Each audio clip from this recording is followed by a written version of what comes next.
teacher if you want. Oh, we started taping there. So everybody settle and be quiet. No, we don't have to settle and be quiet. All right, so the story right now, of course, is what I think is the most important thing that happened in colonial America, and that is that the people who came to the English colonies come here, they're transformed by the climate, they're transformed by the new social mix, they're transformed by the new cultural mix, they're transformed by the economic activities that they're involved in, and they become something new, and for lack of a better way of describing that, we say that they became Americans. You know, that's what they became, okay? And not only do they become a distinct people increasingly, but they create the foundation for a new nation. So what could be more important about colonial America than the foundation of the United States of America? I can't think of anything that's more important, okay? So this is the essential thing that we're looking at, all right? I suggested to you guys, of course, that there are a number of factors that go into this process of making these Americans. And part of it is the demography, of course, but there's also the social structures that are developed, economic growth that becomes a critical part of it. They begin to develop their own political culture. They begin to express themselves culturally. These are all the things that I'm going to want to try to tell you, of course, to give you some sense of. And as you see, the essay question will be something like, between 1700 and 1750, the people living in English colonies became Americans. Discuss the demographic, social, blah, blah, blah, you know. That's what I'm doing. I'm giving you the information that, of course, will help you to build up the response to the essay exam. All right, well, we start with demography, okay? We start with the demographic developments. Of course, it's the study of the people, it's the looking at the population. And I want to give you some sense, of course, of what's going on here. And, you know, it gives you that baseline understanding, but often it's a very powerful suggestion of what's really going on. And so what I started with is just giving you the numbers, of course, in terms of the population. In 1650, the first time there was any kind of a recognizable population bump that we can look at, we're looking at about 56,000. By 1700, it's 265,000. By 1750, 1.2 million, so the first million plus has begun to develop as far as the colony is concerned. By 1770, 2.2 million. By 1775, on the eve of the Revolution, 2.5 million, all right? Now, I want you to look at these, of course, and the major thing I want you to understand, it's an indication of significant growth. And indeed, it's not just significant growth, it's the fastest growing population in the world, you know. And whenever you give the global superlative, you have to say, that's kind of impressive, right? That's kind of impressive. And so what I want to do, of course, this is the kind of way I would think, and I hope you think the same way. I want to know what's going on here, you know. What is the foundation of this very dynamic population growth? And I think I've at least suggested to you that there are two ways that populations can grow. They either are simply, you know, procreating themselves. Of course, we call that natural increase. I did tell you guys about natural increase, I hope. Yes? No? Maybe so. Natural increase simply means a preponderance of births over deaths. Same number of births and deaths. It's a static population. More deaths than births, the population will decline. More births than deaths, the population will grow. And if you look at like population clocks for the United States or the world, you see the death, you know, you can see them, and they're kind of rolling like this, you know, but you see the births and they're rolling faster. And of course, that's suggestive of population growth dynamic. The other way that populations can grow, did I tell you? Through immigration. So we first want to look at the natural increase component, and then we're going to look at the immigration. Right? So I can't remember how far I got. Did I tell you the foundational issue of a high rate of natural increase? Can you guess what it is? Maybe I did say it. The resource base. Okay, the critical thing that you start with is a good resource base, and the Americans really had that going on. What that means in real terms, of course, is they've got fresh water, clean air, they've got good arable soil, they've got game in the field, they've got fish in the water, you know, maritime resources, everything that they would need. The United States of America is like the best resource base for people in the entire world. There's really, I mean, Europe is really incredible, but I really do believe the United States is better in many ways. You've got some areas that, you know, are not quite as usable, whatever the Great Basin and the desert areas, but the areas that are usable are amazingly usable, and the resources available, and indeed it creates the foundation of what we have sometimes called the people of plenty. 6% of the world's population consuming 33% of what the world has to offer. Hope you guys all understand that's really uncool when you think about it, right? We are a small portion of the population just really eating up what this world has to offer, and yet that's the way it works. The United States has never had a famine. There's never been a famine on North America since the Europeans settled here, right? Europeans had a famine in 1848. You know, that's in a developed civilization, and yet they are in trouble in one particular moment, not that terribly long ago. Anyway, the resource base is the fundamental thing that's going to allow for a potential of a high rate of natural increase, and it's critical. You could have everything else I'm about to tell you about in some other place, you know, but if they do not have a good resource base, their population could actually be declining, you know, even if they have the same behaviors. The second issue, and I can't remember if I did do it for you, of course, you have the good resource base, but you also need particular behaviors. People have to do things to make babies. Did I do any of this? You started right there. Okay. I ended. Did I say anything about sexual intercourse? No. That seems like that would be something you remember, right? That would help me. What? What? Anyway, just one little thing that I find really interesting. I got to stand back a little bit or cuts my head off. I just realized maybe I should push the screen back a little bit. Maybe you don't mind my head being cut off. I don't know. It can all work out just fine. Okay, so stand like this. Okay, there we got it. All right. Sex. Let's talk about it. Okay. One of the things I find interesting when you look at demography, of course, there's certain issues that you look for. And the primary thing, if I didn't do it, I want you to understand that you need a good resource base, but you also need behaviors. It may be surprising to some of you, of course, but you have to do things to create babies. Now, one of the things, of course, that you do to create babies is you have sexual intercourse, the foundation of natural reproduction. You all know that we have increasingly created other forms of reproduction that don't quite fit the model, a test tube or something like that. But in those days, of course, that's all they really had to work on. So at least one indication, of course, of reproduction would be the incidence of sexual intercourse. But here's the thing I want you guys to know. It doesn't really matter how often these people were having sex. We're not looking at them necessarily as like the really sexy people of the world. So they're cranking out a lot of babies, but are they having a lot of sex? Probably not. Because the fact that they have so many children, that can be a dampening factor in that particular part.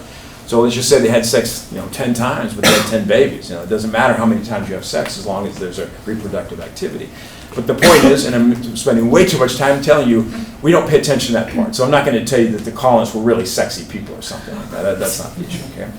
Here's the other thing that we do not pay attention to, and this one kind of hurts, I have to tell you. We don't pay attention to the behavior of men.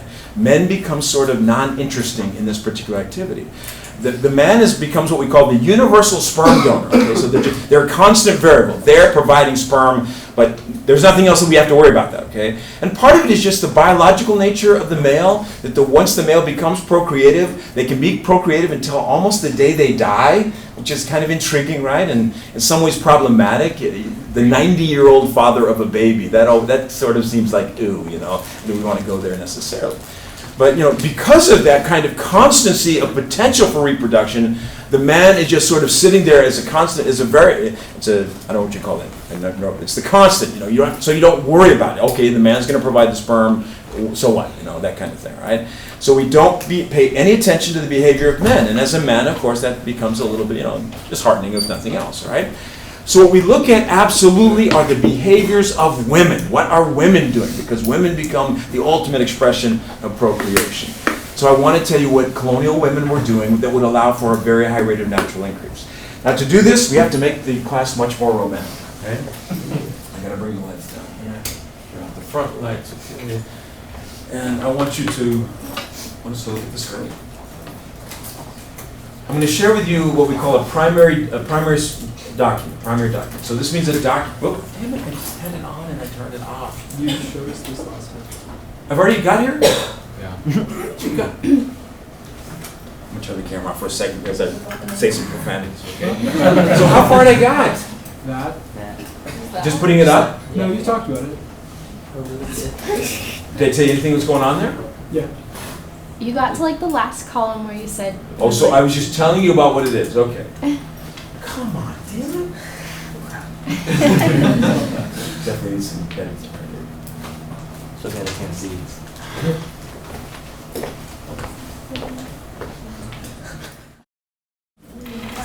Okay, so what I'm going to share with you, what I've already apparently shared with you, is this particular document. And this is what we call the census, of course, in the United States. Beginning in 1790, they began to take the census.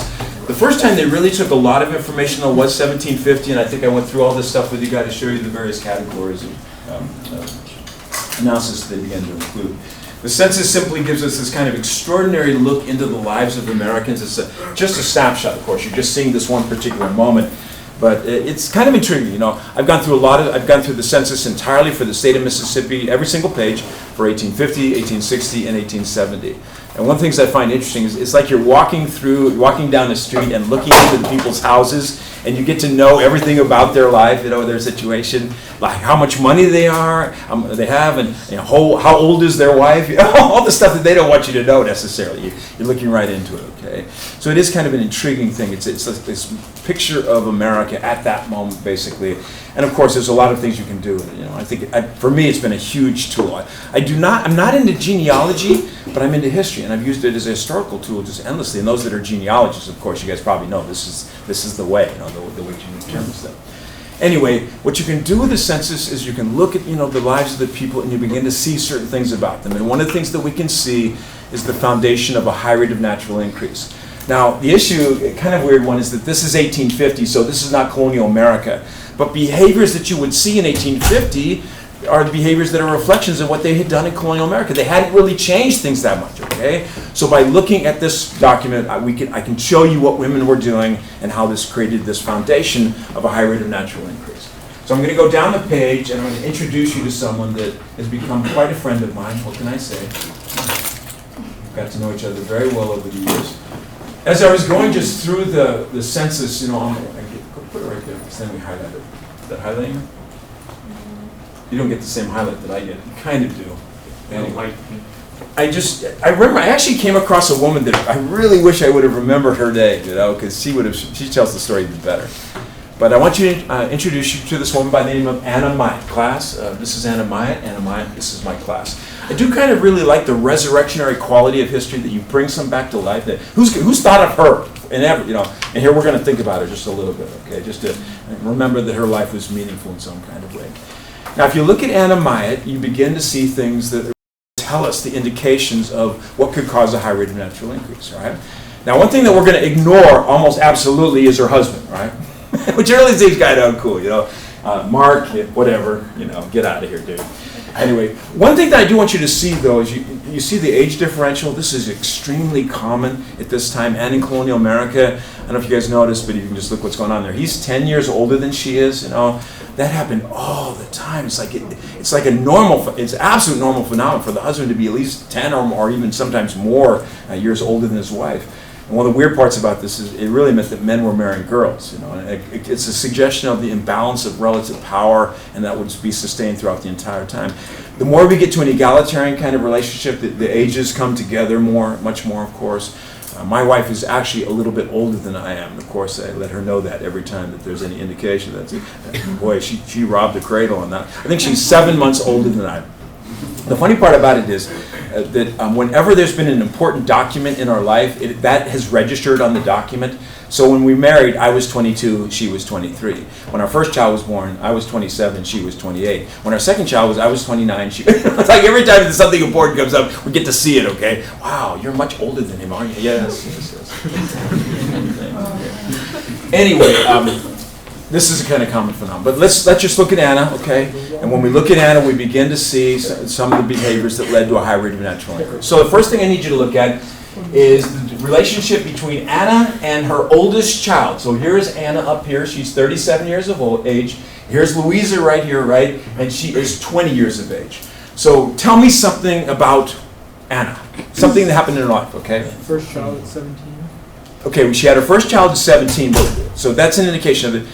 What we're looking for, of course, is when did she get married? So just for fun, when do you think she got married? 16. Let's be polite, okay? I don't want to be rude to her and say that she was already pregnant. I'm going to be polite to her and say that she was 16 years of age. So this is a fundamental behavior of colonial American women that continues into the antebellum period, and it's called early age at marriage. Early age at marriage. For women. Remember that we're only worrying about women here. Okay, just for fun, so she got married at 16. Just for fun, what do you think the average age of a colonial woman was when she got married? Just wild guess. 16? I think I've almost heard it. You're kind of around it. If you said it, 15. It was 15 years of age. So remember, this is the average, and anytime you have an average, that means that some are lower than that, right? There are probably women getting married at the age of 13. I know for a fact that my great-grandmother, Sarah, was married at the age of 14. That would have been, I think that was almost at the turn of the 20th century that she got married at the age of 14. So, it's not too long ago, right? but the average age for a colonial American woman was 15 years of age, right? Now, what comes into play when you get married very early like this is the biological clock. And I'm sure you guys have all heard of the biological clock. I already told you about the male biological clock. So the man reaches puberty, then kind of hits a plateau of reproductivity and pretty much sustains that until the time they die, right? So because of that, they've kind of vanished from the issue. They're just the constant sperm donor. But for women, it is different, okay? And I don't know if I can get this on the screen. Anyway, I'll maybe have something for those other students. So women, are going to reach up to and achieve their level of puberty, or puberty, and then of course the reproductive capacity. So that's, I don't even know what to tell. 14, is that right? Something like that. Okay. Don't know. And then of course you have this kind of interesting plateau and then decline. I'm sure you guys are all aware that there is a decline in female fertility over time. All right, and there comes a point when the woman can no longer have a child. I guess we call that menopause. Would that be a correct way to suggest it? Okay. So anyway, this is going to happen. Now, in our world today, what are we talking about when we talk about the biological clock for women? Anyone? What would be the issue of talking about the biological clock today? What are we talking about? You ever heard someone talk about that? What was the issue? That they need to have kids. Okay, but more specifically?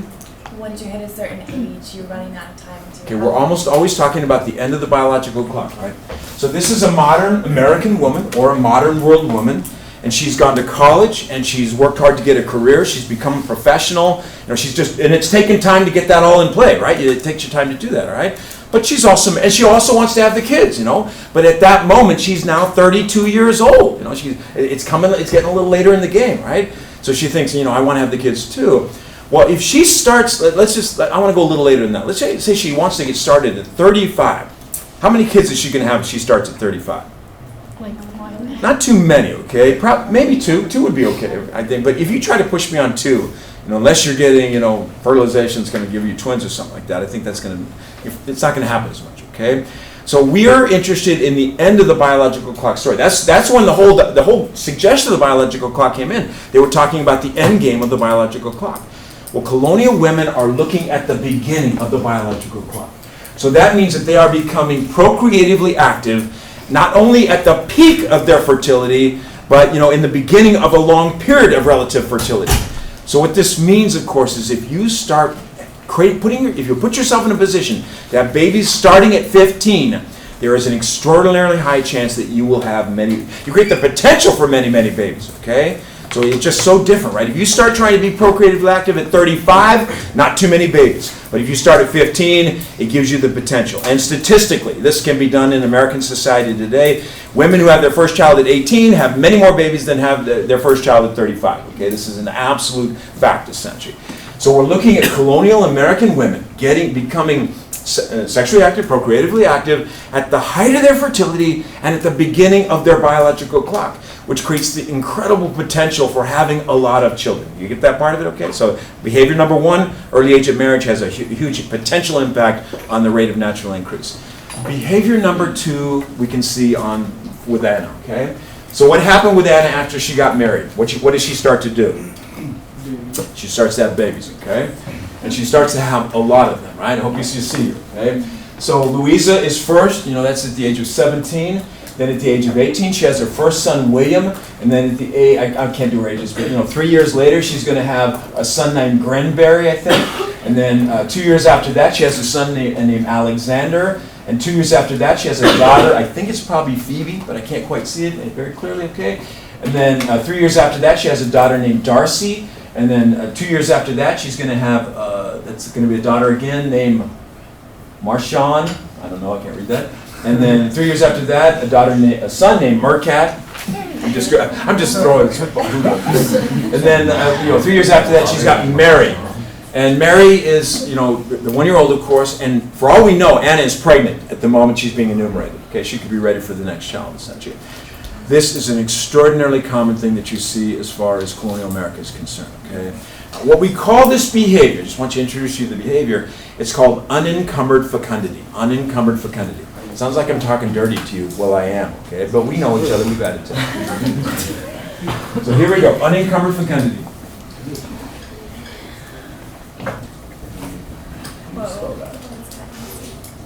Fecundity, Fecundity, unencumbered.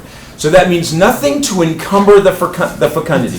Fecundity is simply another word for fertility. Why do we not use just fertility? I do not know. I think this one becomes more specific about, like having the babies or something like that.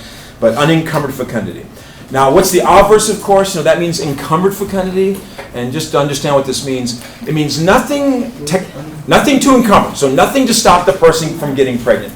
And the kind of things that can stop the person from getting pregnant are cultural, like the cultural attitudes of the society might suggest that it's not a good idea to have a lot of kids or something like that, right?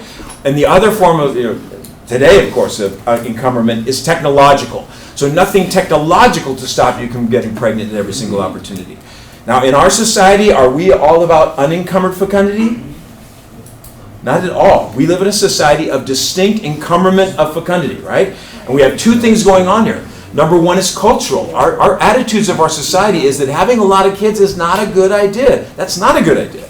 Our population is burgeoning and exploding, of course. That's problematic. We are overwhelming the world and overwhelming the other species of the world. It becomes, in my mind, irresponsible to have too many kids. Those damn Duggars, is that their name, right? I mean, I wish them the road to hell. That's really mean thing. But I think that's a terrible, I just think it's a terrible thing, What do they got, 18 kids or something like that?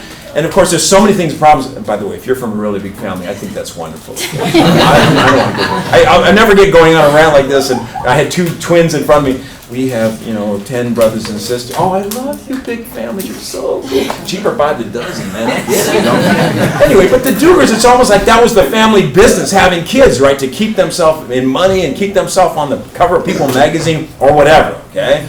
I don't think that's a good idea. Who would think that's a good idea? It's ridiculous, the more kids you have, the less time you have for each kid. The quality of life just goes down dramatically, essentially. Anyway, today our culture says no. Our culture says women, don't do that to yourself. Don't do that to your body.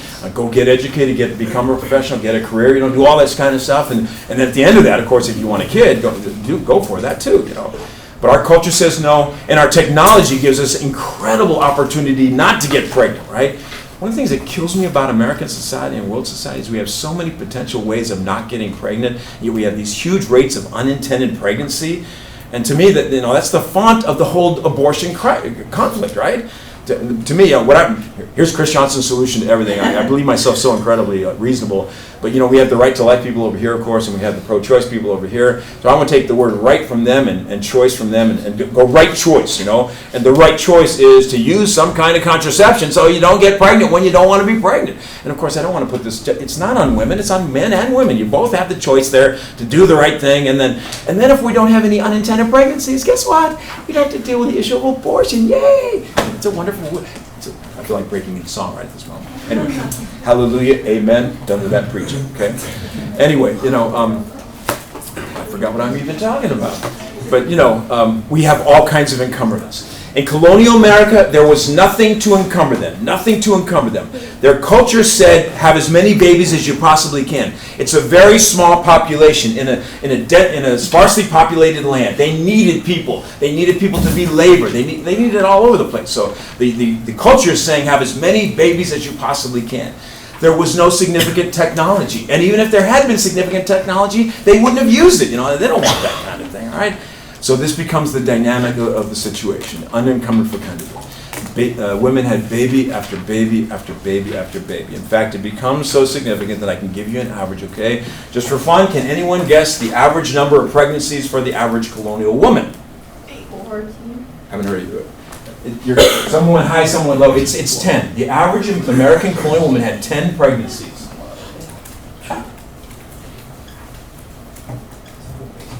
So this is it creates this kind of image of the life of the colonial American woman. Getting married very early on, of course, beginning to have baby after baby after baby. I perceive it as like the unencumbered fecundity railroad. You just having that was your life, that was your job essentially, to have baby after baby. Yeah. Is that how many that lived, or is that how many? Okay, that's an issue, and very good. You're thinking ahead, and you're jumping to me one issue. Okay, so we'll get to that very quickly because that's critical, right? How many live is the critical kind of ultimate outcome. Right? But this is the way it works, and we still see unencumbered fecundity, of course, functioning even and for like Catholic families into the 20th century, there are still some that will do this kind of thing, right? Nothing to encumber, nothing to stop. Okay, and I hope you guys can understand that this is an engine of natural increase. The two of them together are engines of natural increase. Women getting married very early on, becoming procreatively active at the height of their fertility, and then just wanting to have baby after baby after baby. That is an engine of natural increase, and a very powerful one to say the least. And the two of them are critical in the high rate of natural increase for colonial America. Now, one thing I want to do with you guys is that behind every demographic fact, there is a social reality, okay? So the social reality that I want to, these are the kind of things that I cannot pass by and not think about, right? So the question becomes, what was it like to be a colonial American woman, okay, living this particular life? And I must tell you that my vision of their existence is that it was horrible, okay, that it was horrible. Their life went something like this. You're a kid, and then you're 15, and then you get married, and then you're a mother, and then you're a mother, and you're a mother. And they routinely would die about the age of 36, so that was your adult life, was simply having baby after baby. You're either, pregnant with a baby, nursing a baby, or getting pregnant again with a baby, just endlessly kind of. And of course, having to take care of all of your other kids as they are growing too. And the burden of this just would seems overwhelming to me. I mean, the thought of being in that situation. I don't imagine I have many people that would want to go back and volunteer for that kind of life in this class, right? I'm not seeing many hands right now, okay? And I know I wouldn't. Now, I do want to kind of give you a negative image of their existence because it was such a burden, right? And I was doing this one time and I had a young man in the front of the class, and of course it was a man, it wasn't a woman who said this. He said, "Now, Chris, you're putting your modern 20th century values back," by the way, this was back in the 90s, so it was the 20th century, onto these women. They probably, thought this was good and this is what they should do, and were he said that they were probably proud, and I do believe that they were proud of what they had done. I do believe that, okay? Can you imagine, it's too bad they didn't have photography, right? Just lining up their kids, let's just say they have 11. I want 11 for a purpose right here, okay? 11 kids. And they're stair-stepping down from the oldest to the youngest. And the mother could look at that and say, I did that. Okay? And that's an amazing thing to have done in many ways, right? And think of what you could do with those 11 kids. You've got yourself a football team, right? You've got an offense or defense, okay? You've got yourself a soccer squad right there. You've got yourself a baseball team with a utility player and a reliever. One more person, you got to just go down the block and get it. You've got 2 volleyball teams you guys can play with each other. Of course, you could have, in that situation, 5 2-man teams. Played out. That would be. It's amazing what you. That's incredible. Okay, and these women looked at that and they said, that is what I have done. That is my life's outcome, and that's a powerful thing. Okay, and I need to tell you this: the culture honored them for them. Right? If they would look at the mother who had all those kids and they would say, "You have been a great American. You've been a great person for America, essentially, right? Because you had done this." And not only did they honor them for what they had done for the children, but they dishonored those who didn't do this. That's the kind of negative outcome here. So the woman who was not married, she was called a spinster, right? And you're like, what are you doing, wasting your life, spinning for cotton or something like that? Intriguingly, shows you the kind of double standards of the era, the male was not dishonored for being unmarried. He was the gay bachelor. And of course, I hope you guys know that might have been more meaning than we think. In the good old days, gay meant happy, right? But it could have meant more than that, right? He may not have wanted to get married for a particular kind of reasons, but he's never looked down upon, but the spinster was, because she's not married and she's not doing what she's supposed to do to help the community, help the society, whatever, right? If you were a wife who bore no children, you were called a barren woman, and that was also kind of a serious downer. And that's the one that I think is really unfair, because the reality may be that she wasn't barren, right? The dude could be shooting blanks for all we know. How do we know it's her fault? There's no straightforward evidence of that, and yet somehow she's the one who's being blamed for this kind of situation. So, they did probably, I think they felt proud about what they had done, but they also knew that they were suffering this. They were suffering this, and they suffered it in a huge way. And, the clearest indication of their suffering is simply this: their life expectancy, women's life expectancy in colonial America, was shorter than men's. Men lived longer lives in colonial America.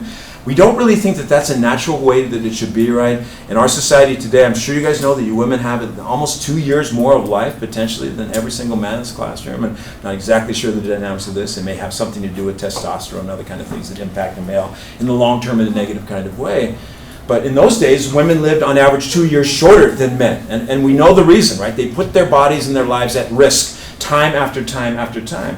And you guys know that the death in childbirth was not just a literary motif, but a reality, because things can happen in childbirth that they couldn't quite manage in the way. Today, a breech birth is problematic, but cesarean section, you can come along and fix that relatively quickly. In those days, it was much more difficult to deal with, trying to maneuver the child within the womb and all this kind of stuff that often did not work exactly. And other things that would happen. And just the constancy of the repetition of childbirth, it wore their bodies out after a while. And these are the kind of things that you don't want to hear, and I don't really want to tell you, but I want to give you an image of just how horrible it could be for times for women. On a 10th pregnancy, this one colonial woman delivered her child, and then she delivered her uterus. And you guys all know the uterus is not supposed to follow out, okay? And the problem was that it just jammed in the birth canal and then gangrened, and it killed her. These kind of things that happened for these women. So their life was difficult. I'm absolutely, no matter how they felt about their families, that their lives were difficult, and I don't think that we would want to have them in any particular kind of way. When I was in graduate school, I went to this feminist history conference, and this was in the 1980s, and feminist history was kind of a new thing at that particular time. And I just happened to go to this one session, and it was a small audience. It was mostly just graduate students, and it was almost all male, which I thought was very interesting. At that time, there weren't as many women who were involved in the discipline.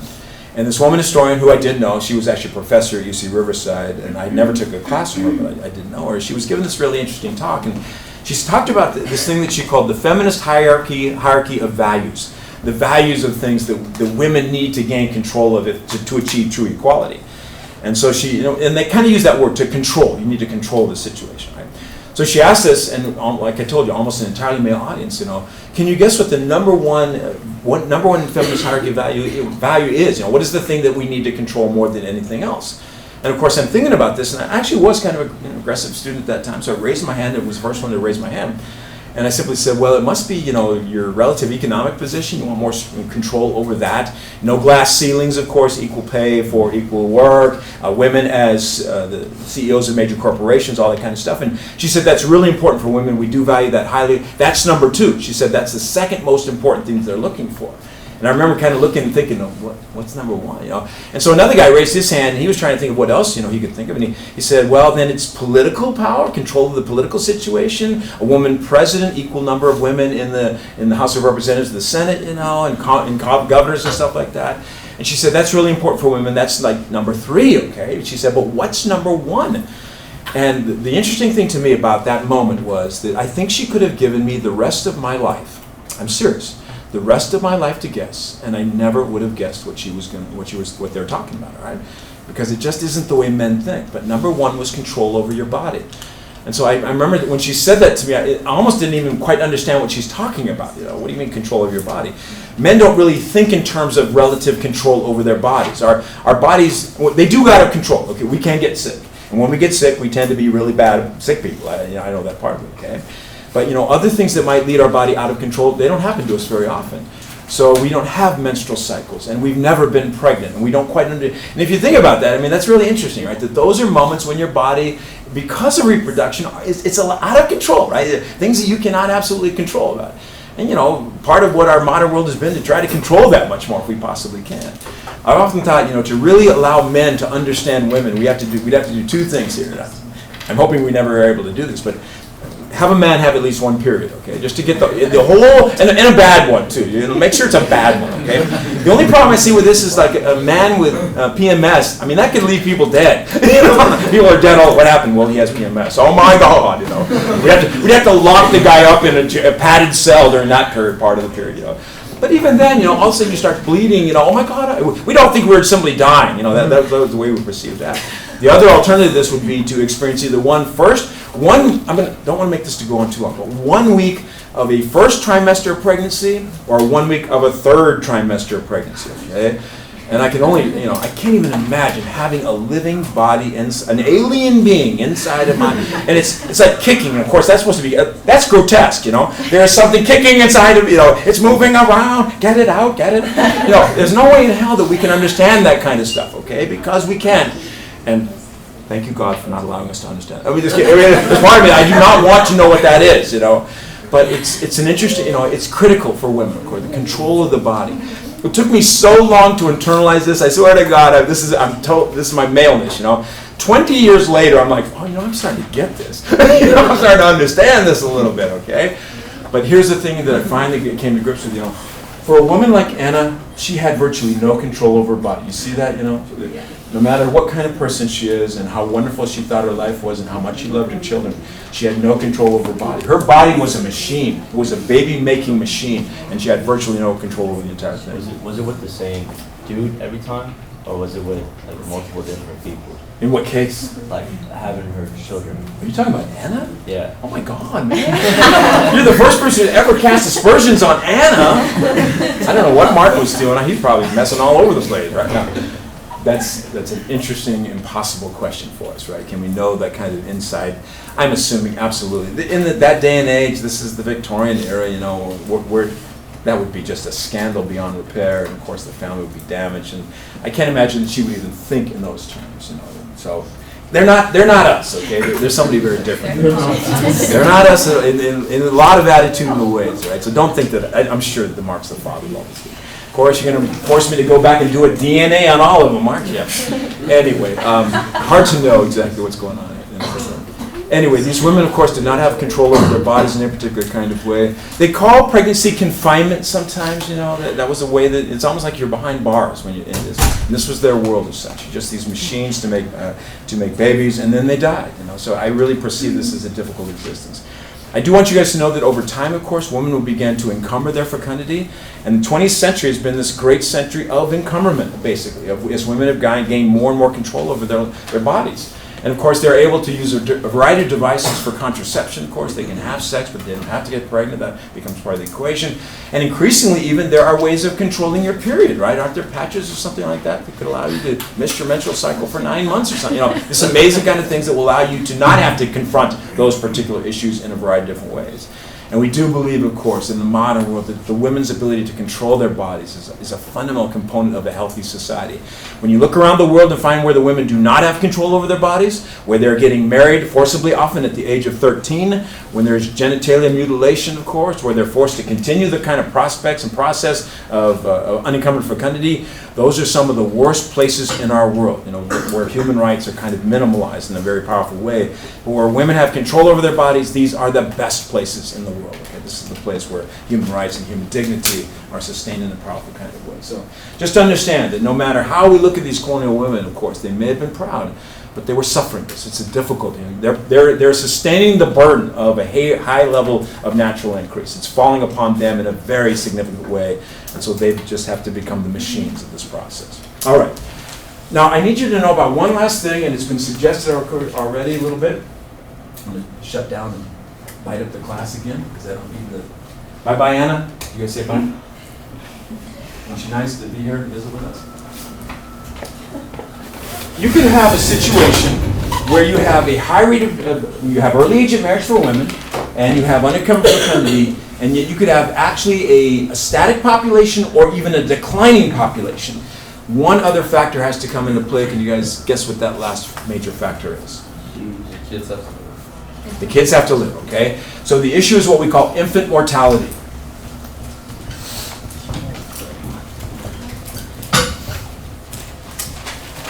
I don't know if you guys think about these things very much, but of course these are major issues of demography. These are the kind of things you're going to look at whenever you're looking at population dynamics for anybody. Infant mortality is a critical one in many ways, right? So just to introduce this to you, I'm going to give you a kind of a point to begin with, all right? So let's look at our own society today. In the United States of America, the infant mortality rate is 8 per 1,000. 8 per 1,000. Now, the reason it's per 1,000 is because it dipped below 1%. And when it dipped below 1%, there was just you get into a kind of a weird situation where you want to make it measurable, you want to make it comparable, so they began to go to the rates per 1,000. It's a way of seeing. So, you can find minimal what appear to be minimal distinctions. So one society is 8, or one group is 8 per 1,000, another one is 12 per 1,000. But that's kind of meaningful, right? This one group has an issue here where the babies are dying at a higher particular rate. But they had to somewhere deal with it when it went below 1%, so they went to rates per 1,000. If you deal with other kinds of demographic issues, this is just something I came across, like the death rates for Americans between the age of 15 and 25 as you can imagine, relatively low, right? So they had to figure out a way to measure it. So they go with rates per 100,000. You know, they have to do that then, you know, because you have to get it large enough so that you can have a measurable kind of situation one way or the other. You know, because if you did rates per 1,000, it'd be less than 1 per 1,000 or something like that. So you have to go rates per 100,000 to make it measurable. Anyway, today in the world, of course, the United States of America is somewhere around 8 per 1,000. I do want you to know that not everyone in America has 8 per 1,000. So African Americans are, I think, 12. Native Americans are 16, double the rate for it. You know, those are meaningful little distinctions right there. So, you know, so you have to say what's going on, you know, what's happening in this particular area. Anyway, so 8 per 1,000, that's what we got. I want you to know this is not the best in the world. I think that there are Scandinavian countries with 4 per 1,000, so they're even better than we are, you know. And that's a little interesting kind of, why are they so much better, that kind of stuff. Anyway, we're starting off, our point of departure here is 8 per 1,000. Colonial America had a very, very different situation, to say the least. And it's so different that I'm going to use percentages to describe it, okay? We're going to go back into the realm of percentages. The infant mortality rate in colonial America was 30%. So I hope you guys see that this is quite different, right? And horrifically so in many ways. So that means I can simply use rates per 10 for, of course, the number for infant mortality rates. For every 10 babies that were born, how many were at risk to die? 3 of them, okay? So a very different kind of situation. We can just simply use rates per 10 and we'll go up to the percentages. And so much worse than a rate per 1,000, of course, or 8 per 1,000, just amazingly so. Now, believe it or not, that's a relatively benign statistic right there for the world at that time. 30% of infant mortality was low compared to the rest of the world. Believe it or not, low compared to the rest of the world. The rest of the world is hanging somewhere around 50%. 50% infant mortality rate. Now that's a really easy one to do with you guys. I can do it on 2 fingers, right? It's rates per 2. For every 2 babies born, 1 was at risk to die. I'm going to lower a finger. I want to make sure I lower the right one because last time I didn't, and the class somehow was offended by that. I don't know exactly why. Anyway, you know, that's pretty amazing. And, you know, I hope this makes kind of sense to you that if you're born into the slums of London, or if you're born into the slums of Beijing, or if you're born into a teepee in the middle of the plains in the winter, or you're born into an igloo north of the Arctic Circle, I mean, it was hard in those days. And, you know, the thing that killed so much was simply little infections in their intestinal tract that led to dysentery and didn't allow them to sustain the fluids in their bodies, of course, and they died from that. It didn't take a whole lot to really kill a little baby in those days. So it was hard to sustain them in many ways. And you find a lot of societies where you're just having this kind of hanging in there with like the 50% mortality rate. Yes? Did you include does it include like 8 per 1,000? Does that include abortion? Or does it include like infants? That's a very interesting thing that I cannot tell you if that is included. That'd be interesting to note that. Will that make any kind of difference whatsoever? I have a feeling they're not going to go with that, right? Because they're going to start measuring the infant mortality rate at birth. So you have to be born to die as a child. So I'm going to say no. I think I am right to say no. But you know, that'd be really interesting if you calculated that though. You know, put that into the. I think the United States goes around. I think it's like 36,000 abortions a year. It's not a it's a number there's a power to that particular number. That's about the same number of people who die in car crashes, killed by guns. You know, you're getting up there in those kind of interesting realms. Anyway, I just want you to understand, of course, relative to us, this is horrible, right? But relative to the rest of the world, not so bad necessarily, to be honest with you, right? And when you do, you take the 30% infant mortality rate and you combine it with the 10 pregnancies.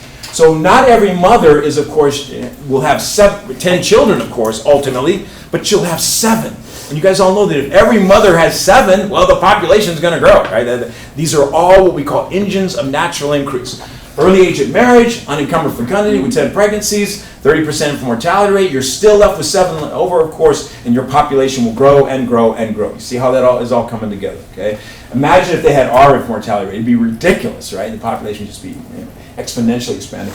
I actually heard upon occasion that if the population growth rates of America in the colonial period and antebellum period continued today, we would have over 3 billion people living in our country. You know? So in some ways it's bad to have this kind of, you know, at some point you go, whoa, put a brake on it. Of course they will ultimately put a brake on it. Now, as I like to show you guys always, behind every demographic fact is a cultural reality. And the cultural reality, of course, is that babies died in colonial America. And you all know that right there, that just sounds sad, right, to us one way or the other. Today, when you have a baby, you have an extraordinary chance for that baby to live. It's going to live, okay? 8 per 1,000. There's nothing to worry about at all for those of you going into having your first child. You know? The chances of it surviving are so high. It does sometimes happen that they do not survive, and that's devastating, essentially, of course. And luckily, in my entire life, I have only one incidence or connection to infant mortality, and of course, that's enough. I don't need any more in my entire life, and my connection was so incredibly minimal. We were at a party. It was my wife's work party, and Patty was holding a little teeny newborn, just a teeny tiny little baby. And I was just walking by, and all I said was, "Whose baby is that?" And she said it was one of her colleagues. And then I went and got a beer. My entire connection to that child was like 2 seconds or something like that. Okay. And then 2 weeks later, Patty tells me that baby had died of sudden infant death syndrome. And I remember, even though my contact was this long, it hit me in my heart. I'm going, oh, damn it, because I've been a father with little teeny children. I remember how fragile they seemed in those first months. And the problem when they're so small and they can be so still and so quiet that sometimes when they were sleeping, I didn't think that they were breathing, and and that's bad because I just couldn't help myself. I'd poke them or something like that. And then it goes, wah. It would have been so cute if they would have flipped me off with a little teeny baby head, like, damn it, Dad, stop waking me up. I'm alive. Figure out some other way to monitor the situation. Okay, sorry, kids. Anyway, but when I heard that, I just like, oh my God. And you guys know that when a child dies today, I mean, it's a big deal. It's devastating, essentially. Marriages can break up. People can go into depression. All these terrible kind of things can happen. We vest ourselves in our children. Before Allie was born, that's our first daughter, we had a name for her. We had painted the room. We had a crib. We had a changing table. We had a mobile. We had the whole damn thing just ready, for her. We did not tell anyone her name. There was a little bit of that superstition thing. Don't do the name until it becomes. We had the name though. It's in our pocket. All I did was pull it out as soon as she was born. Anyway, and I get to say that I pulled it out because Patty was, doing her thing. I was out there telling the parents and everybody else, her name's Allie, but we said Allison, but we're probably going to call her Allie or maybe Big Al. Depending on how this all works out. It's so funny. I cannot help myself to try to make a joke out of every stupid thing. You guys laughed about it. That's exactly what I did to my parents, and they laughed. Anyway, I can still picture Allie that first day too. Anyway, so here we go. What am I talking about? But so for us, we vest in our children. We expect them to live. Guess what? They live. Okay. They sometimes don't, but it's so uncommon. Don't worry. Okay, that's not the issue to worry about. In colonial America, now we have what we call the remote possibility that the baby could die. In colonial America, you have the distinct probability that the baby will die. That's very different circumstances, right? These babies did die.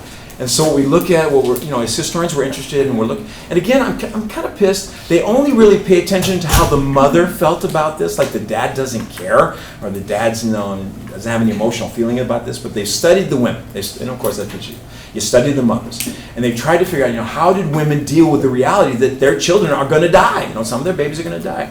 And I just became really interested in this, so I have to tell you what they did, because they made these little strategies to kind of confront the reality of infant mortality. So here's one of the things they did, and these were like little psychological buffer zones between themselves and the child, so that the death of the child would not just damage them endlessly, right? One thing they did routinely, this is very common, they did not name the child until they were 2 years of age. Swear to God. They did not name the child until they were 2. And the basic notion here, of course, was to not give them the identity of a name until that they had proved themselves. Are you going to live? We'll give you a name, okay? But if you're not going to live, we're not going to give you a name. And I came across it, as a historian, and I did not get it. I'm reading through the census, and it says baby. And I'm going, okay, baby, And then it said baby again. Baby again. And then it said baby again. I'm going, what the hell? Is baby a name? Was that like a fad, naming their kids baby, And I didn't get it. Well, they're not giving the kid a name, so it's simply identified as baby, basically, and they're waiting for it to be 2 years old. It's a strange little, kind of a buffer, right? If we don't give it a name and identity, maybe that will, protect us from the problem if it does die. Just a baby that died instead of Susie who died or something like that. I must confess that if I was ever part of 4-H and I raised an animal, I don't think I would ever want to give it a name, because I don't want to be sitting around the table, eating, and so what are we having tonight? Well, we're having Bill, or Fred, or Buffy the little calf, If I'm going to have a calf, I'm going to call it beef, and if I have a pig, I'm going to call it bacon.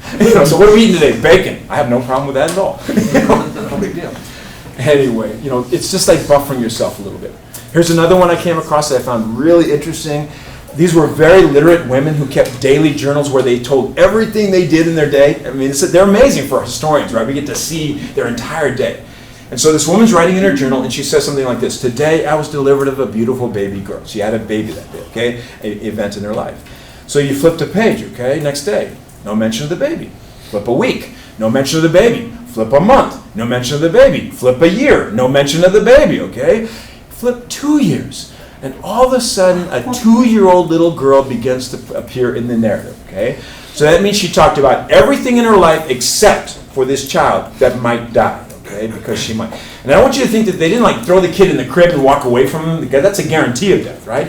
They had them there, they were doing everything they can, they were nursing them essentially, but they were simply trying to create an emotional buffer. If the child dies, I am not going to go to pot. You understand, these women could not be devastated. They could not, right? They got a whole bunch of other kids. They got a family to take care of. They got a household. They could not allow themselves to go into some funk or depression because the child died. So they had to do something to protect themselves. And do understand absolutely that they were still enormously sad, right? These were tragic events, and we get to hear about the tragic outcome of these kind of things, but still, I'm intrigued by this. As the babies increasingly survive, they change the behavior. The more the chance the baby survives, the more the chance you name it ahead of time, and by the time we get to today, do whatever you want, right? Name it, prepare for it, paint the room, do it all, okay? Because it's probably going to work out for you. Remote possibility that remote chance that it might not, but generally speaking, it will happen. Yes? So within that first 2 years, they were just like, hey kid or whatever. They're the baby. How often do we say that anyway, right? Hey kid. Where's the baby? I got the baby. Who's got the baby? Feed the baby. Does the baby need feeding? I mean, we say that kind of stuff, so it's not like that uncommon. So, but still, that would be the kind of way it was working. I'm not saying that everyone did this. There might have been some who said, I've got to name it or something like that, but this is a behavior that we see routinely, okay? All right. Regardless of the social reality, of course, we're still back with the demographic fact, and the fact is the population is growing rapidly because of a high rate of natural increase, and that is because of early age of marriage, the good resource base, early age of marriage for women, them participating in unencumbered fecundity. On average, you could have a baby every 13 months, believe it or not. That's pretty amazing when you think about it. We take a 13-month cycle, we could ultimately have a baby. And then with a relatively low rate of infant mortality, enough babies are surviving that the population is burgeoning. Okay, that becomes the critical ultimate outcome. Now, in any given defined geographical area, the population can grow in two ways. One, of course, is through natural increase, and the other is immigration. So I need to tell you the other side of the story. Natural increase was the real engine of population growth in the colonial period, but there was also significant immigration. This is that time, I suppose, when I need to do my little preaching on immigration. You guys know that we are a nation of immigrants. This is historical reality, okay? Every single one of us in this room are descended from immigrants. It's the essence of who we are. It is, I think, the foundation of our greatest strength in so many ways. I loved it when I came across this guy. He said, we are a nation descended from risk takers, individuals who are willing to go beyond the norm, right? To take that chance, essentially, to leave the comfort zone of wherever they were from. Though some of those places were not very comfortable, I have to admit that part of it. But willing to take the chance to cross the dangerous ocean, of course, to come to the alien land, to risk it all in many cases, of course, to come here and to make it in this place. And because of that, it's like in our DNA, we have something special and different. The guys who stayed home, who cares about that, right? We're the ones, our ancestors are the one who came, that were willing to put it on the line and take that particular risk. It also leads to this extraordinary diversity that we have. We are the only nation in the world that are made up of all the peoples of the world, of course. It has brought us so many wonderful, if you do the list of things that immigrants have contributed to the United States of America, well, should we start with Tesla or Einstein, or where do you want to start? Okay, all these people that have brought all these extraordinary things. And of course, the irony of everything is that we are a nation of immigrants that can find ourselves despising immigrants upon occasion. And often, we frequently do that kind of thing. And somehow begin to, perceive them as the ultimate problem of America when they are ultimately the foundation of the strength of America. You want to do that, you can do that, right? And the issues we have, and I understand illegal immigration is an issue, right? We can't allow everyone who wants to come here. And yet, you see the other side of the equation. The conservative notion is that 56% of all agricultural labor in the state of California is illegal immigrants. 56%, many people think it's more like 90 if you really figure it all out, essentially. That industry is a $45 to $50 billion a year industry, the largest economic producer for the state of California, in what is the sixth largest economy in the entire world. If you took away all of the illegals who are working in America, the economy will begin to kind of shut itself down. And when they study this stuff, and those that want to do it objectively, that's the problem we have. We do not do these things objectively. we don't look at the complicated nature of things often, these politicians don't, you find that at minimum, it's a wash, economic wash for the illegal immigrants. They're coming here, the contributions will match the cost, at least. And many people think the contributions overwhelm the cost of having them, essentially. And of course, there are the bad apples, the bad guys, if we want to say something like that. But I hate when you use an anecdotal, once upon a time incident to make a generalization, right? So this actually happened in Moreno Valley. There's her son was killed by a drunk driver, illegal immigrant drunk driver, and he was killed. And so all of a sudden that became like, every single illegal immigrant is a drunk driver that's going to kill you or something like that. I mean, if that's the case, if you take one, it's a fallacy. It's a fallacy of reasoning, right? One case does not indicate the norm or any kind of thing like that. I mean, if we're going to go on that kind of reasoning, well, the vast majority of mass murders in the United States have been white men, okay? So I think we should probably just kill off all the white men because they are potentially like the really dangerous people. And I mean, do it like that, that's the kind of outcome you get there. So it's so complicated. Please at least accept that part of it, right? It's not a simple thing. There are powerful positives associated with immigration, as well as there are issues that are tremendously negative and problematic. But just don't ever go with a simple understanding of that one, because it defies the traditions of America, that we are the nation of immigrants. Of course, it's I think the foundation of what really makes us great immigrants. The thing that I need you guys to know is that immigrants have always come to America, right? Tell me the time they didn't, and I will tell you later.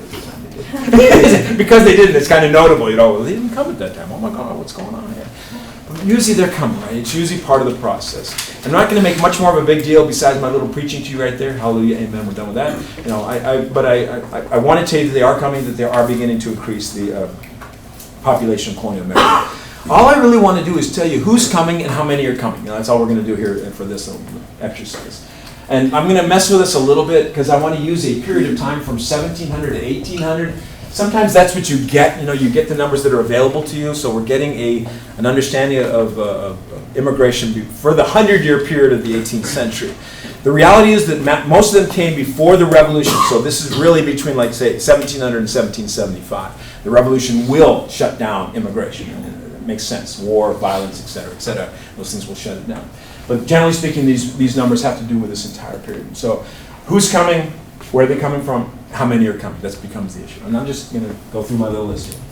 Can you guess the number one group of immigrants to America in the 18th century, so in the 1700s?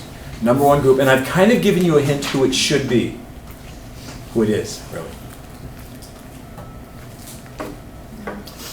Okay, here's my secondary hint. They didn't want to come. So it's Africans.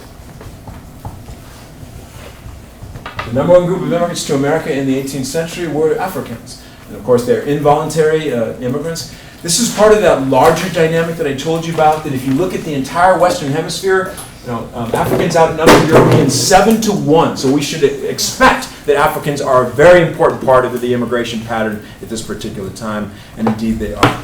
You'll see that if we sum total all the others, there are more than, that's the way America worked. The Africans were always a minority as far as the American situation was concerned. But they were the single largest group of immigrants coming to America. And I didn't write it for you, 275,000.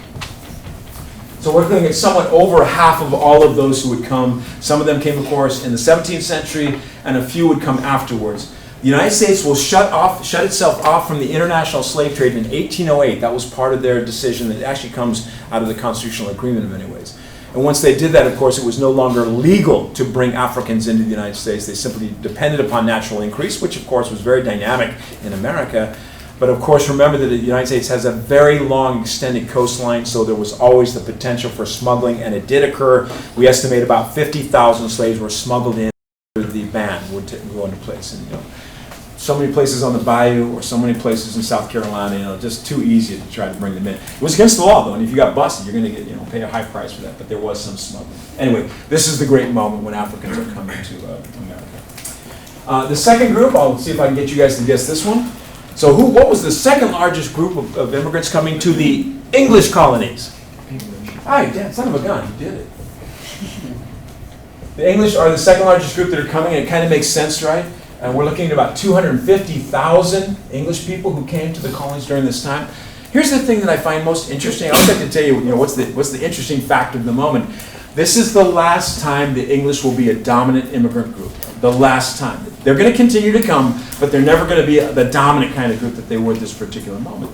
And it's almost ironic, you know, that means that most of us do not trace our ancestry back to England. We're going to have to find someplace else. But that moment is indelible, right? It leaves the language imprint upon us, so we're going to continue to use the English language, and even a sense of connectedness to England. There's no doubt about that, or to Britain ultimately. You know, there's so much more. There's a history there that will be part of the story. But this is that last moment when the English are a dominant immigrant group as far as America is concerned. The third group, I don't think I can get you guys to guess this, okay? So they were people from Scotland who went first to Ireland and then came to America. And we know them as the Scotch-Irish, or Scots-Irish. About 200,000 Scots-Irish came. And it's a kind of a critical little moment for America. I don't know the story well enough. You know, I'm just going to suggest it to you a little bit. I know that King James I was actually King James VII of Scotland. He was the King of Scotland, and he became the King of England. And as he was king, it seems like he had some kind of a program to expand the area where the Scottish people were. So he decided that one thing would be good was for some of them to go to the northernmost counties of Ireland. It's called Ulster, and to settle in that area. So you have these the Presbyterian, but the Protestant Scots coming to North Ireland, and of course settling in the realm of the Irish Catholic. Did they get along? I think you guys know that they did not. Do they get along? It's better now, but of course it's still not perfect, and there have been times when it's been so horrible you can't even believe it, kind of. You know, this is one of those things. You know, so that whole history, and the reason for all of that, I don't really quite get it. Why exactly did you even want this to happen or something like that, right? I actually think these are like the smart ones. You know, they decided that wasn't good in Ireland because it's not that good in Ireland, so they came to America, and a lot of them come, about 200,000 come to America. They're known to be kind of an irascible group of people. I think the stereotypes are problematic. I'm sure there are a whole bunch of really super polite Scotch-Irish. But they didn't really like the English either. That's part of the story here. They didn't really like the English either. So they don't really settle with the English. They settle in the interior. They're considered like the first American pioneers pushing to the west. So they're going to go into places like the Shenandoah Valley and the valleys of Appalachia. This is their realm. They're going to move a little bit beyond. And because of that, the Scotch-Irish are often perceived as being America's first pioneers, And indeed, the first significant sort of historical individual pioneer that we focus on was the Scotch-Irish, no doubt about that. He also was a man. He was a big man with an eye like an eagle, and as strong as a mountain was he. You guys ever heard that one before? This is way before your time. When I was a kid, Daniel Boone was a man. He was a big man with an eye like an eagle and as strong as a mountain. That was the theme song of his TV show when I was a little kid. But Daniel Boone was Scotch-Irish, as was Andrew Jackson and many other prominent Americans. The Scotch-Irish become a powerful component as far as America is concerned in a variety of ways. You read these things and you try to figure it out. It's like the people in America that can claim descendants from the Scotch-Irish are like 40 million, you know. You go from like kabam, you know, over time, of course, it gets intermixed in all kinds of interesting ways. But anyway, Scotch-Irish, important element. The fourth group, I probably can get you to guess this one. They're going to settle primarily in Pennsylvania to the west of Philadelphia in a place called Lancaster County. Now, they will ultimately be known to us as the Pennsylvania Dutch, but it's not exactly right because they're really Swedish. They're not Swedish. They're actually the Pennsylvania Deutsch. So what does that mean? They're Germans. We're looking at about 100,000 Germans who came in the colonial period. As I told you, primarily settling in the realm of Pennsylvania. In many ways attracted, of course, by what William Penn had done in that particular area. These people will come over, and the thing I always like, what's the special characteristic? That's what I'm always intrigued by.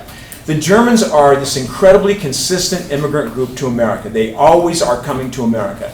So they come in the colonial period. I will tell you later they come in the antebellum period. They come after the Civil War too, in the Gilded Age and the Progressive Era. The Germans are just a constant flow to America. And for a very long time, just one of the basic facts of America was that more Americans could trace their ancestry back to Germany than any other single location, which is always really interesting, right? That means we have a heavy dose of German in our country.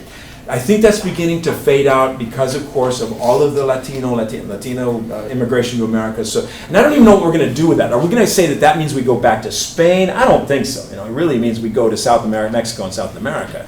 But for a long time it was Germany that was this kind of powerful source, continual source of people. Starts in the colonial period. And the fifth group, no way I can get you guys to guess this. And by the way, note that many of these are from Great Britain, of course. It was the Scots. So these are the Scots proper. They're coming directly from Scotland. about 25,000 of them. Not a huge group, but noticeable enough. And here's the thing I want you to know special, that they settled primarily in North Carolina. And they gave North Carolina sort of a special quality to it that it will retain in many ways until this moment. The Scots are intrigued, very focused on education. They think that education is critical. And so relatively early on, North Carolina kind of developed a name for itself in terms of education. The ultimate outcome of this is the famous triangle there as far as North Carolina, in a very close proximity, basically. 3 major universities, of course: University of North Carolina, Chapel Hill, Duke University, and University of North Carolina State University? NC State, yeah. NC State, right. So all of those are kind of in that particular area. Admittedly, those are all developments, but they kind of reflect this kind of continuing focus, important focus on education for the Scots.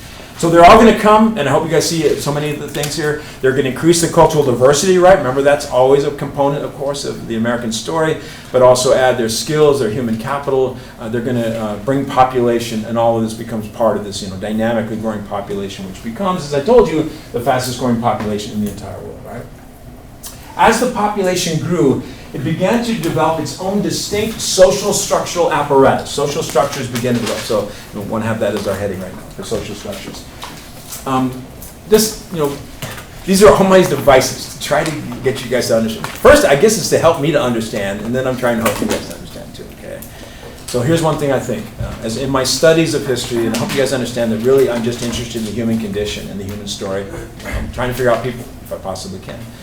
I've come to believe that humans are best defined as a defining animal. We are a defining animal. We're the only animal in the world that has to have a definition and a word for every single thing there is. It's pretty much true, okay? When other animals go out into the natural world, they're not thinking about what things are. They don't care, right? As a dog goes out into the world, all it's thinking about is, I want to sniff that and pee on that, Of course, as a human, we're looking at, they're sniffing that dog's butt and they're peeing on the fire. We've got to do that, right? We have to define everything that's taking place. Everything in our world has a word for it. Everything is defined, essentially.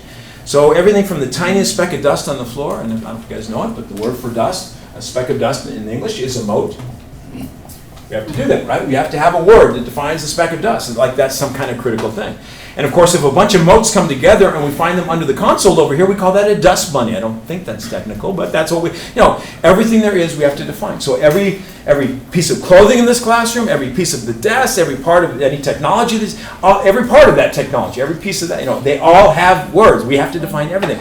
You guys know that when we look up into the skies, we can't just allow them to be stars, right? We have to name the stars. And I don't know if you guys know, but those that are not named, they are numbered, right? They're enumerated with area, region, and of course they have their own enumeration. And all you can do then is you can name that particular star if you want to, but every planet that's identified, we define it and we name it. We just can't help ourselves. It's in our DNA. We are defining animals, basically.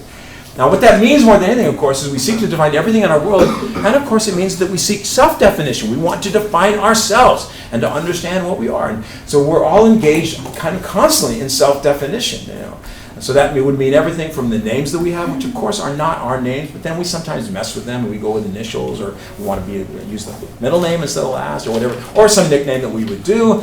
Our hairstyles, our clothing styles, these are all defining characters, because we want to see ourselves as unique and distinct from all of the rest of the people. And one other thing that becomes really critical for human beings is we want to see where we stand relative to everybody else. It's like we cannot function without kind of knowing our relative position to everyone else. And this desire to want to understand where we stand relative to everybody else, when we put that into kind of a structural apparatus, we call it social structure. And human beings, of course, have to function within a social structure. Humans are not the only animal that has a social structure. You probably know that, right? So you can look at, of course, herds of animals, or packs of lions, of course, or packs of hyena. They all do it, right? And they have their alpha males and their alpha females, and they somehow create a pecking order that functions to allow them to do what they need to do, essentially. Now, humans, of course, ours are articulated in a way. Of course, we articulate not only ours, but the animals, what they're doing too for them, as we have to. We have to define everything, essentially. But they're more sophisticated, no doubt about that, of course, and more nuanced. Ours can function in all kinds of interesting and different kind of ways. But it is simply a phenomenon of the human experience that we have to create a social structure, because I think it's rooted in a simple thing. We want to know where we stand relative to everybody else. It's what we want to do. It's what we kind of have to do. I don't know that you're absolutely more comfortable in this class than you were a few weeks ago, but your position in this class has been defined, at least in a beginning moment, right? So what is the defining moment of our class so far? You took a test, right? So now you have a grade. Now you may not really appreciate that grade, but at least you know where you stand, right? And you know that what maybe you could do to kind of move up or move down or whatever it is you want to do. That makes us feel more comfortable to know where we stand. And our desire to know where we stand is the foundation of the concept of social structures. So all human societies have social structures, from the very beginning to, of course, this particular moment.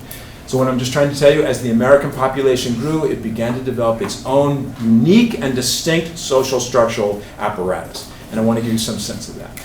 Now, if you notice on the board, the way I did the outline, I pluralized it, so social structures. And what I'm trying to do here is suggest to you that there are various ways that you can look at the social structure and begin to see it. And my intent, of course, is simply to show you the social structure of colonial America, but show you how it's different than everybody else. It's always important to note that, because the Americans created a unique social structural apparatus. So let's go ahead and start with that. Can you guess the number one thing that we use in our society and historically to determine where we stand relative to everybody else? What's like the number one variable that we really focus upon? Well, It is wealth. And to me, it's like a sad thing in some ways. There are so many other things we can measure ourselves upon. Wouldn't it be wonderful if we were ranked in our society relative to how nice we were, or kind we were, or thoughtful we were, or loving we were, or what, But instead, it's, show me the money, how much money you got. That becomes the issue. So wealth becomes this kind of number one determinant of social structure. So what I want to do is present to you the colonial American wealth distribution.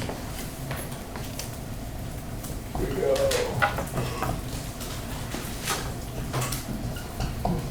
One of the ways that we present wealth distributions is by simply abstracting them into graphs. You guys know that we like to do this kind of thing. Show it on a graph. It's just an abstraction, just a line on a board or something like that.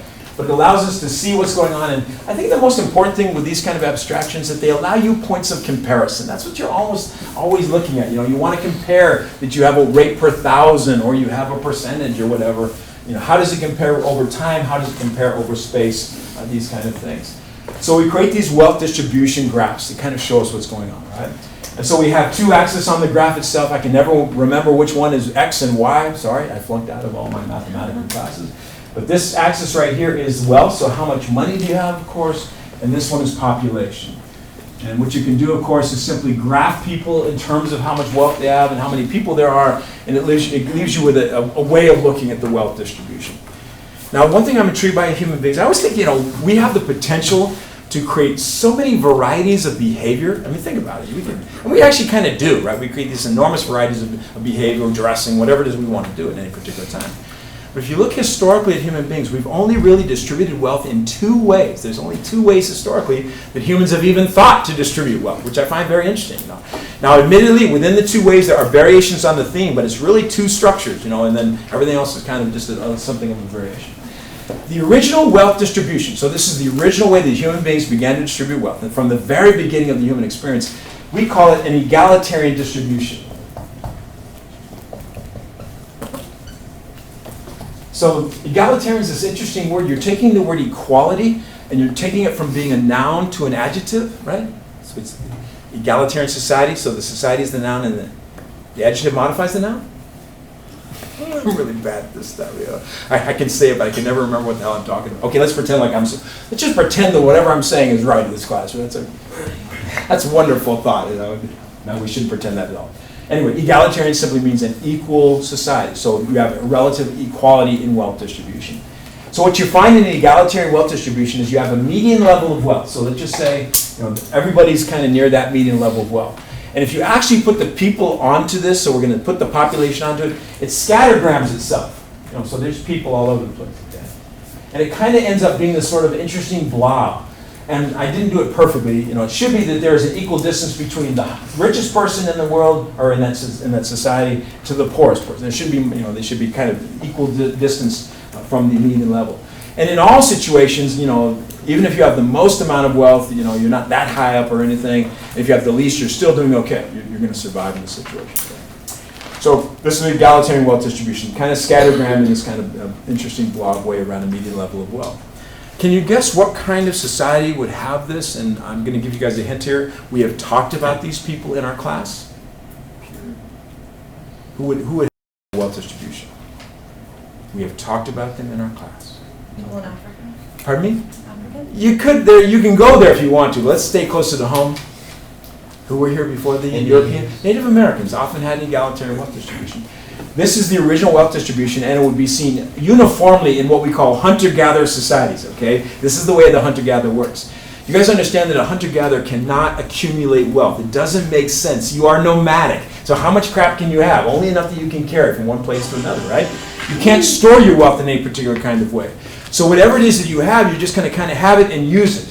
And so the issue becomes not accumulation, but distribution. You want to make sure everybody has as much as they need, because that's going to keep the culture and the society today functioning. So, here's my example of how this would work out. We're buffalo hunters, and so we go out to hunt buffalo. And I have a really good day. I shoot 2 buffalo. I'm having a great day. You're having a bad day. You just are missing, for whatever reason, okay? So we get back to camp, you have no buffalo, I have 2 buffalo. Well, I can't eat 2 buffalo. My family can't manage that in any kind of way. So I'm going to take what I need from it, but I'm also going to share it with you. Because I know one day I'm going to go out there with a bad day, and you're going to kill, that's the way it's going to work, okay? So it's all about distribution, and it's not about accumulation, because we can't carry this stuff all over the place. So what do? We create this egalitarian wealth distribution. This would dominate the world, the human situation, for like 190,000 years. This is the original and long-term wealth distribution of the world. And interestingly, when the agricultural revolution comes into play, when civilization takes over, something new is going to come up. I'm going to tell you just a second here, okay? And this will begin to be diminished, and to this day, perhaps even gone, as far as our understanding is concerned.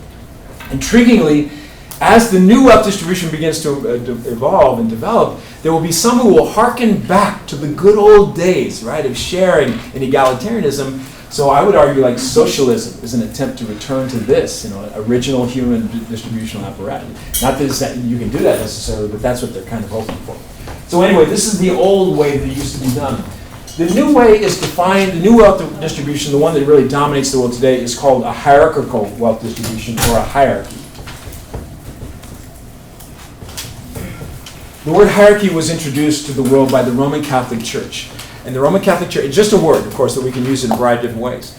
But the Roman Catholic Church was trying to define the relationships of people within the church relative to God. So they did this kind of rank ordering. So a hierarchy is always a rank ordering from superior to inferior. That's the nature of a hierarchy, from superior to inferior. So above the hierarchy, and really kind of outside the hierarchy, because it's not part of, it's not a human, it's God. And so then the hierarchy would begin, like who is the closest to God in the Roman Catholic Church? The Pope. And who's below the Pope? Who's below the Pope in the Catholic Church? Cardinals. The Cardinals. They're that secondary level, right? And of course the Pope will come from the Cardinals. And below the Cardinals are the Archbishops. And below the Archbishops are the Bishops. And below them, I don't know. And it gets to the bottom, which is the priesthood. Intriguingly, in the hierarchy, the people aren't even part of the hierarchy. They're outside the hierarchy. Simply, the church will serve them in whatever kind of way. But it's the Roman Catholic Church that introduces the concept of hierarchy. And all they're really doing is creating a concept of rank ordering from superior to inferior. And what I find is interesting is that in our society, we have decided that hierarchies are critically important, and we use them all over the place, right? You all know that sports is obsessed with hierarchy in many ways. And it's from the simplicity of wins and losses, right, of course, to the more arcane components of the statistics of individuals. Who's got the lowest ERA or the highest number of RBI? Who has the most touchdown catches, most touchdown throws, most tackles, or whatever. We just endlessly obsess about this, right? And we rank everybody in terms of order. You guys probably know that you could do it academically too if we wanted to. We create a hierarchy of our class from those who receive the best grade to those who receive the worst. But, this is something that is routinely done, essentially.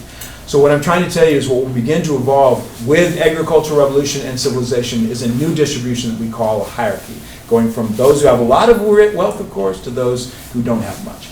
And the way I want to present this to you, we're just going to look at Great Britain. Now, what would the British look like? It's a point of comparison. That's what you always want to do.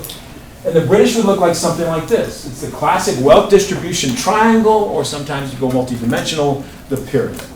So just for fun, can anyone help me make any generalizations, understanding the nature of the graphs? This represents population. This represents wealth. What would be a generalization that you could make looking at that graph about the wealth distribution of Great Britain? So let's look down here. What's going on down here? Majority of the people are poor. Okay, it may not be exactly the majority, but it's a lot of people, and you're actually right that it is the majority. Okay, so you almost have to picture it like this. So this bottom line is people with no money at all, and And so that bottom line becomes what we call the largest single cohort. The largest number of people anywhere on this span of wealth distribution have no money at all, right? So they're super poor. And remember that right above them is a group of people who have $1. And right above them is a group of people who have $2. You see what I'm saying? So we're actually creating a huge concentration of people who have very little money whatsoever. So this actually is an indication of a very large population in a state of poverty, right? So that's one generalization. What would be the obverse generalization up here? Relatively very wealthy people. Okay, so you see how the dynamic of what we're showing. A lot of really poor people, relatively few very wealthy people. Now just for fun, I'm going to put the American colonial situation inside of it a little bit. Not exactly to scale. Maybe we begin to see some kind of significant differences. So can you see at least one really interesting difference between the Americans and the British? A lot more. Middle class. The largest single cohort is the middle class. And does that seem like a good thing? I really think it is, okay? If you can put your largest cohort in the middle range of wealth distribution, I think you're in a much better situation. And the other thing that I want you to be aware of course, is the distinction between wealth and poverty. So in England, of course, massive distinction between wealth and poverty. In America, a less one. And the less the distinction between wealth and poverty, the less the resentments that you would have in society. You clearly want to leave me, and what can I do? I can't keep you here against your will. So hope y'all have This was what? pardon me? I'm going to have to reintroduce this when we start our class on this time. But two distinctions, large middle class, less distinction between wealth and poverty. I know, I just didn't know what that little part was. That's just people sitting there, the bulk of the people in the middle of the wealth distribution. It wasn't a call. Pardon me? It's not the call.